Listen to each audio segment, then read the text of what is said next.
स्वागत है आप लोगों का हमारे YouTube चैनल प्रांजल लर्निंग पॉइंट में। हम लोग क्लास 12वीं की फिजिक्स में विद्युत चुम्बकीय क्षेत्र से संबंधित हम लोग पिछली क्लास हम लोग ले रहे थे। जैसा कि उसमें बताया गया था विद्युत धारा क्या होती है, चुंबकीय क्षेत्र की क्या होती है, इसकी तीव्रता कैसे निकाली जाती है, तीव्रता का मात्रा क्या होती है। फिलहाल आज की जो हमारी टॉपिक्स है ये ऐसे टॉपिक्स जिसमें धारावाही चालक के कारण उत्पन्न चुंबकीय जो क्षेत्र होती है, चुंबकीय क्षेत्र धारावाही चालक जो होता है, धारा बहती है परिपथ में, तो उससे रिलेटेड हमारा चुंबकीय क्षेत्र उत्पन्न होता है। ये पिछली क्लास में बता चुके हैं। उसी का जो विद्युत ये चुंबकीय क्षेत्र की जो तीव्रता होती है, उसी के विषय में बायो सेवर्ट नामक वैज्ञानिक थे। उन्होंने खोज किया तीव्रता निकालने की, है ना, विद्युत चुंबकीय तीव्रता निकालने की खोज की। तो बायो सेवर्ट ने एक नियम तैयार किया। बायो सेवर्ट नामक वैज्ञानिकों ने एक नियम का खोज किया जिसमें बताया, इस फिगर के अनुसार आप देखिए प्रयोग किया, और फिगर में ये हमारा जो ए बी है ये धारावाही चालक है, ठीक है। इसमें जो फिगर में ए बी है ये धारावाही चालक है, और इस धारावाही चालक में ये छोटा सा खंड है जो डेलियल से बताया गया है। ये डेलियल लंबाई की ये छोटा सा खंड है जो तार की लंबाई है। अब इस तार की रेडियल की जो पॉइंट है वो है, ये इन दोनों का मध्य बिंदु मान लेते हैं। अब इस मध्य बिंदु से यह कोई बिंदु P है और इस पर लगने वाले यानी उत्पन्न होने वाले चुंबकीय क्षेत्र की तीव्रता ज्ञात करनी है, ठीक है। ये जो बिंदु P है, इस धारावाही चालक के चारों तरफ भी कहीं पर भी विद्युत चुंबकीय क्षेत्र उत्पन्न हो सकती है ना, कहीं पर भी हमारा विद्युत चुंबकीय क्षेत्र उत्पन्न हो सकता है। और जो बिंदु P है इसको मान लेते हैं, यानी कि केंद्र O से P के बीच लगने वाले चुंबकीय क्षेत्र की तीव्रता का मान हमें ज्ञात करनी है इस फिगर में, जो कि यह O से R दूरी पर एक बिंदु P रखी गई है। ये थीटा कोण पर घूमती हुई, मूव करती हुई वहां P पर जा रही है, यानी कि दूरी हमारा R है। तो इसको बायो सेवर्ट ने प्रयोगों के आधार पर बताया था कि किन्हीं ये 4 बातों पर निर्भर करती है। किस पे 4 बातों पर निर्भर करेगी। कौन कौन सी? धारावाही की पहली बात तो ये धारा है, ये धारावाही के बीच में लगने वाली जो धारा I है उस धारा I पर डिपेंड होगी, निर्भर करेगी। दूसरी चीज, ये छोटा सा जो लंबाई एकांक लंबाई है रेडियल, इस पर भी निर्भर करेगी। तीसरी चीज, इसके दूरी पर भी डिपेंड है, R पर भी डिपेंड है। और चौथी चीज, इसमें जो एंगल थीटा है उस पर भी डिपेंड करेगा चुंबकीय क्षेत्र की तीव्रता पर, है ना।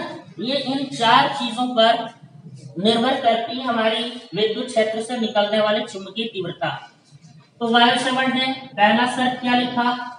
पहला शर्त बताया कि चालक में प्रवाहित होने वाली धारा, है ना, चालक में प्रवाहित होने वाली धारा I की अनुसमानुपाती होती है विद्युत चुंबकीय क्षेत्र की तीव्रता। ये चुंबकीय क्षेत्र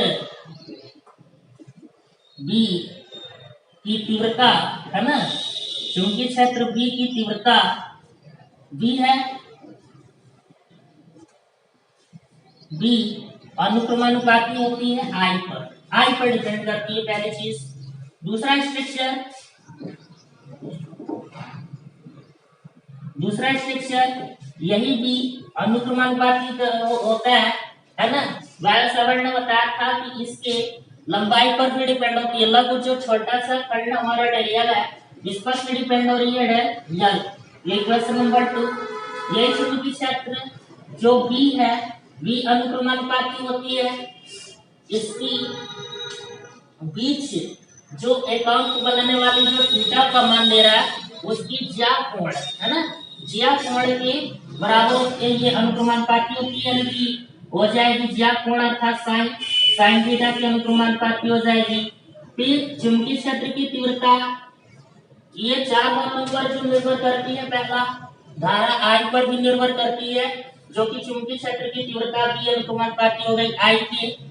दूसरी चीज, चुंबकीय क्षेत्र की तीव्रता जो बी है ये अनुक्रमानुपाती हो गई जल के लंबाई पर भी डिपेंड करती है।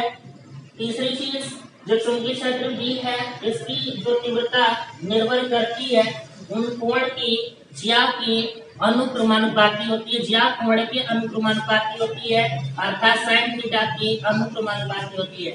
तीसरी चीज, जो कि बिंदु O से और B, ये चुंबकीय क्षेत्र भी जो है साइन थीटा के अनुक्रमानुपाती होती है। अब इसके बाद जो चुंबकीय क्षेत्र बी है ये इन दोनों O और P के बीच है ना, O और P के बीच जो दूरी r है इस r के व्युत्क्रमानुपाती होती है, अर्थात 1/r²। r की वर्ग के व्युत्क्रमानुपाती होती है ना, यानी O से और P के बीच की जो दूरी r है r की वर्ग के व्युत्क्रमानुपाती होती है। बायो सेवर्ट ने बताया था, तो इस हिसाब से हो जाएगा चुंबकीय क्षेत्र B अनुक्रमानुपाती 1/r²। ये क्वेश्चन नंबर 4। और इन सभी क्वेश्चंस को एक साथ मिलाने पर कंबाइंड कर देंगे तो ये हो जाएगा चुंबकीय क्षेत्र की तीव्रता, चुंबकीय क्षेत्र की तीव्रता B अनुक्रमानुपाती, यानी कि इस B को सभी के साथ मिला देंगे तो अनुक्रमानुपाती अर्थात I डेल L, ठीक है, I डेल L। फिर इसके बाद साइन थीटा, यानी कि इसके अनुक्रमानुपाती, और फिर 1/r², तो r²। चुंबकीय क्षेत्र की तीव्रता जो B है ये बराबर हो जाती है, एप्सिलॉन घटेगा, एक वैल्यू हो जाएगा और इस पर एक कांस्टेंट वैल्यू आ जाती है, उस कांस्टेंट वैल्यू का मान होता है μ0/4π, ठीक है, ये कांस्टेंट वैल्यू का मान होता है μ0/4π। उसके बाद I del L sin theta r², ठीक है। ये हमारा फैक्ट एक सूत्र होता है चुंबकीय क्षेत्र की तीव्रता निकालने की, और इस सूत्र की स्थापना बायो सेवर्ट ने की अगले प्रयोगों के आधार पर की गई, ठीक है। अब इसमें जो कि ये बराबर μ0, ठीक है, अपान 4π, μ0/4π जो मान निकल रही है, μ0/4π की जो वैल्यू निकल रही है एक नियतांक माना जाता है, इसको हम एक नियतांक मान के रूप में मानते हैं इस सूत्र में, ठीक है।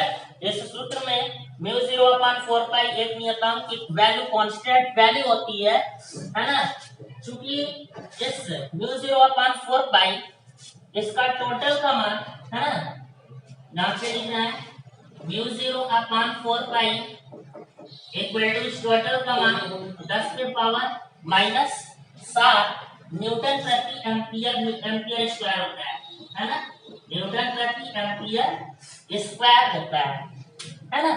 इसमें μ0/4π का मान 10 के पावर -7 न्यूटन प्रति एम्पियर स्क्वायर होता है ना। क्योंकि इसमें μ0 को, ठीक है, इसमें जो μ0 आती है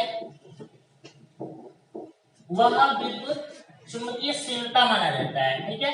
इसमें जो μ0 है चुंबकीय विद्युत चुंबकीय शीलता मानी जाती है।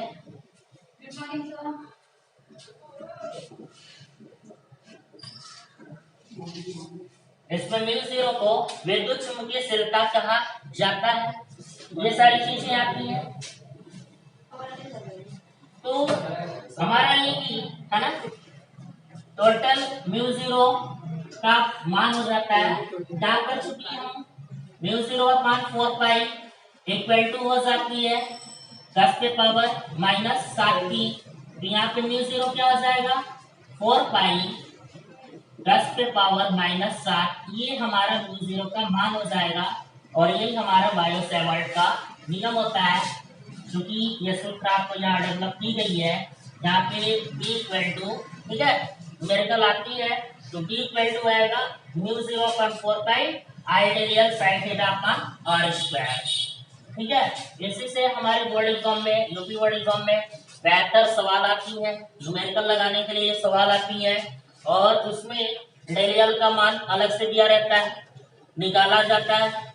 फिर साइन थीटा किसी एंगल पे दिया रहता है न्यूमेरिकल में, उसकी एम्पियर धारा और उसके बीच की लंबाई वगैरह दिया रहता है और वैल्यू पुट करते हैं वहां पर μ0.45 जो भी है, यहाँ पर μ0 बराबर 4 मल्टीप्लाई 10⁻7 लिख करके और उसको वैल्यू को रख के और हल किया जाता है, न्यूमेरिकल एस्पेक्ट तरीके से लग जाती है। तो ये हमारा बायो सेवर्ट का नियम होती है। इसमें चुंबकीय क्षेत्र की तीव्रता ज्ञात करने के कुछ नियम पे डिस्कस किया जा रहा है, जिसमें मैक्सवेल नामक वैज्ञानिक, ठीक है, कुछ हमें नियम प्रस्तुत किए।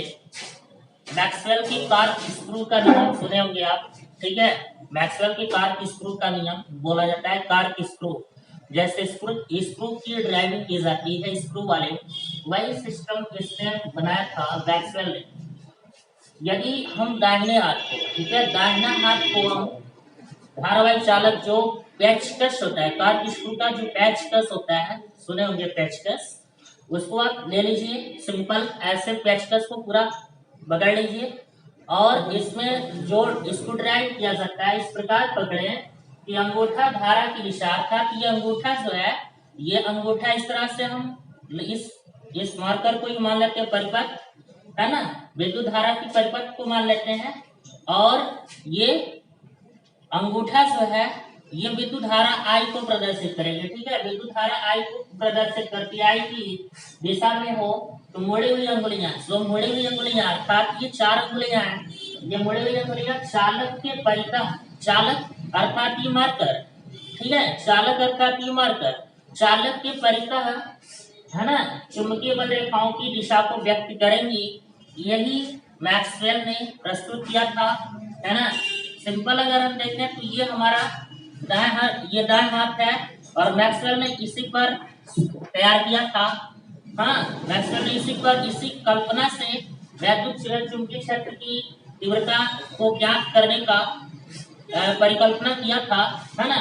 इसमें ये जो हमारा अंगुली है ना, अंगूठा वाली अंगुली है, ये धारा की दिशा को व्यक्त करेगी, धारा I को व्यक्त बता रही है और ये जो मुड़ी हुई अंगुलियां हैं ये चुंबकीय क्षेत्र की दिशा को बताती है। यही है हमारा मैक्सवेल का नियम। फिर नेक्स्ट है हमारा दाएं हाथ का हथेली का नियम। दाएं हाथ का हथेली का नियम ये है कि दाएं हाथ का जो पंजा है सिर्फ इस तरह से फैला जाए, पूरा इस पंजे को ठीक तरीके से सीधा समतल तरीके से फैला लेंगे। फैलाने के बाद जो अंगूठा है ना, ये धारा की दिशा, अंगूठा जो है धारा की दिशा को व्यक्त करेगी। जैसा कि मैक्सवेल के नियम में भी अंगूठा धारा की दिशा व्यक्त कर रही थी, उसी तरीके से दाएं हाथ की हथेली नियम में भी यह अंगूठा जो है धारा I को ही व्यक्त करेगी। और इस पर जो केंद्र है ना, केंद्र पर लगने वाली, यानी कि केंद्र पर ऐसे जो विद्युत परिपथ है ना, विद्युत परिपथ वह सीधे तरीके से एक लंबाई में जाएगी, है ना, विद्युत परिपथ एक लंबाई में जाएगी।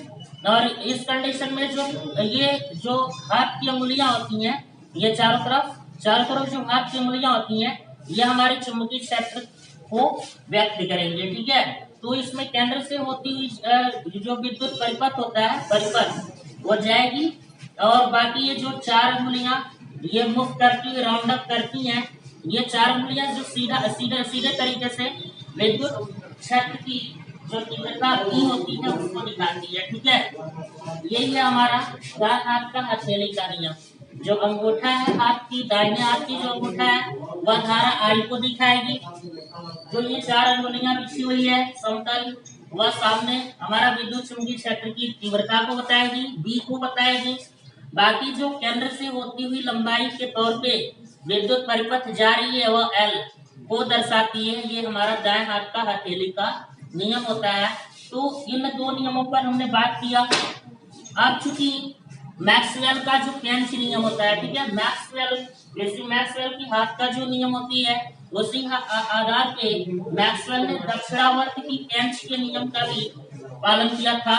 तो हम उसको भी डिस्कस इसी में कर दे रहे हैं। जैसे कि जो ये क्या बोलते हैं, पेचकस जो होती है, पेचकस सिंपल, ये हमारा है ना, पेचकस ही मानते हैं, स्क्रू ड्राइवर ही मानते हैं, और स्क्रू ड्राइवर पर ही जो सीधा दक्षिणावर्त अर्थात क्लॉकवाइज सिस्टम है ना, दक्षिणावर्त अर्थात एंटी क्लॉकवाइज, सॉरी, ये एंटी क्लॉकवाइज कंडीशन में जाती है, दक्षिणावर्त घूमती मूव करती हुई जाती है, तो उस कंडीशन में आगे की ओर बढ़ती है, तो स्क्रू ड्राइवर, ठीक है, स्क्रू ड्राइवर आगे की ओर बढ़ती है, तो वह धारा को बताए, जो आगे की तरफ जा रही है, दैट मीन्स धारा को, विद्युत धारा आई को बताएगी, और उसके चारों तरफ ड्राइव करती मूव करती है। तो मूव यदि करेगी, घूमेगी जब, तो घूमते वक्त वह चुंबकीय बल रेखाएं, जो चुंबकीय बल रेखाएं होती हैं उनको व्यक्त करेगी। तो यही होता है मैक्सवेल का कार्य स्क्रू नियम। तो अभी मैंने मैक्सवेल की कार्य स्क्रू नियम, दाहिने हाथ की हथेली नियम, इसके बाद ये मैक्सवेल के हाथ का नियम पर डिस्कस किया, बायो-सेवर्ट के नियम पे डिस्कस किया। बाकी ये तीव्रताएं निकालने की और भी कुंडली वाली होती है, कुंडली पर भी हम विद्युत चुंबकीय क्षेत्र की तीव्रता निकाल सकते हैं। एक क्षण चुंबक पर भी चुंबकीय क्षेत्र की तीव्रता निकाल सकते हैं। कुछ ऐसे ही तमाम अलग अलग फिजिक्स के वैज्ञानिकों ने ये तीव्रता निकालने की खोज की। इसको अगली की क्लास में इसको पढ़ा जाएगा। तब तक के लिए धन्यवाद, बेस्ट ऑफ लक।